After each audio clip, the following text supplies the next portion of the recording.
ज्योतिष पीठ के शंकराचार्य स्वामी अभिमुक्तेश्वरानंद सरस्वती के खिलाफ पॉक्सो और बाकी गंभीर धाराओं में एफआईआर दर्ज हो गई है, जिसके बाद से मानो भूचाल आ गया है। ADJ rape and POCSO special court के आदेश के बाद प्रयागराज के झूसी थाने में दर्ज इस एफआईआर के बाद शंकराचार्य स्वामी अभिमुक्तेश्वरानंद की गिरफ्तारी भी कभी भी हो सकती है। सोशल मीडिया पर तमाम तरह के दावे किए जा रहे हैं। एफआईआर दर्ज होने के बाद पुलिस भी तगड़े एक्शन में है। पुलिस क्या कर रही है वो हम आपको जरूर बताएंगे, लेकिन पहले शंकराचार्य और उनके शिष्य पर लगे आरोप जान लीजिए। शिकायत के मुताबिक माघ मेला शिविर और शिविर के बाहर खड़ी एक गाड़ी में कथित यौन शोषण की घटना हुई। इस केस में स्वामी के साथ उनके शिष्य मुकुंदानंद ब्रह्मचारी और 2 से 3 अज्ञात व्यक्तियों को भी नामजद किया गया है। वहीं इस केस के बाद शंकराचार्य और उनके शिष्य ने इसे बड़ी साजिश बताया। अब क्या इस निश्चितता पर उतरेंगे आप लोग? अब यही बचा रह गया है। शंकराचार्य जैसे पद की प्रतिष्ठा का तो ध्यान रखना चाहिए था आपको। आप किसी का विरोध करना चाहें, किसी के प्रति आपके मन में वैमनस्य है, आप वैमनस्य गोली मार दो ना। आप इतना घृणित आरोप लगा रहे हो, इतना घृणित आरोप लगा करके आप हमको आरोपी नहीं बना सकते हैं। आरोप लगा करके आप हमारे नाम को बदनाम करने की कोशिश कर सकते हैं, जो आप कर रहे हैं। फिलहाल हानि लाभ जीवन मरण यश अपयश विधि हाथ। यश और अपयश भगवान के हाथ में होता है, इसलिए जो कुछ होता है उसको हम स्वीकार करने की हमारी नीति, हम उसको स्वीकार करेंगे। लेकिन आप इस तरह का घृणित आरोप लगा करके आप इस देश में इस 2500 साल के इतिहास में इस तरह का आरोप शंकराचार्य जी के ऊपर कभी किसी ने लगाने की हिम्मत नहीं की, कभी कोशिश, क्योंकि शंकराचार्यों का जीवन ऐसा रहा है। उन्होंने सत्य के लिए, धर्म के लिए, निष्ठा के लिए, ब्रह्मचर्य के लिए, त्याग के लिए, तपस्या के लिए, वेद रक्षण के लिए ही कार्य किया है।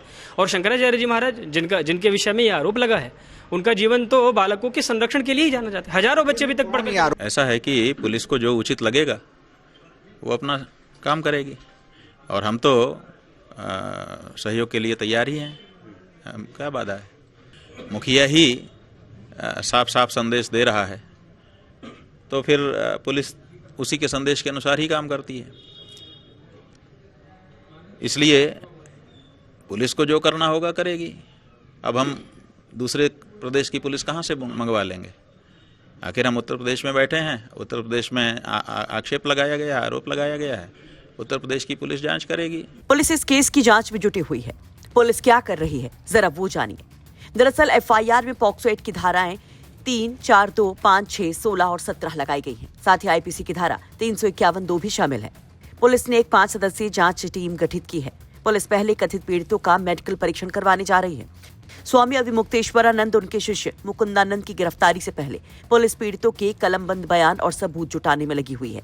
दर्ज एफआईआर में स्वामी अभिमुक्तेश्वरानंद के माघ मेला शिविर के साथ साथ बाहर खड़ी जिस गाड़ी का जिक्र किया गया, जिसको लेकर दावा किया गया कि उस गाड़ी में भी यौन शोषण किया गया।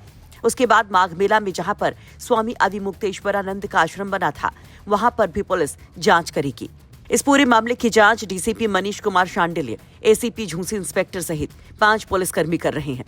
वहीं अब इस मामले की आगे की दिशा मेडिकल रिपोर्ट, बयान और पुलिस जांच पर निर्भर करेगी। अगर पर्याप्त सबूत मिलते हैं तो ये माना जा रहा है कि शंकराचार्य की गिरफ्तारी तय है।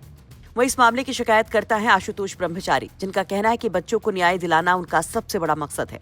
उन्होंने ये भी आरोप लगाया कि उनके खिलाफ जो 21 मुकदमों की सूची वायरल की गई है वो फर्जी है। उनका दावा है कि उनका कोई भी आपराधिक इतिहास नहीं है। मुकदमे की बात अलग छोड़ दीजिए, अपराध आपने किया है और पीड़ित कौन है? हमारे भटुक है। मैं अपने आप को पीड़ित नहीं बता रहा हूं, मैं एक सूचना करता हूं।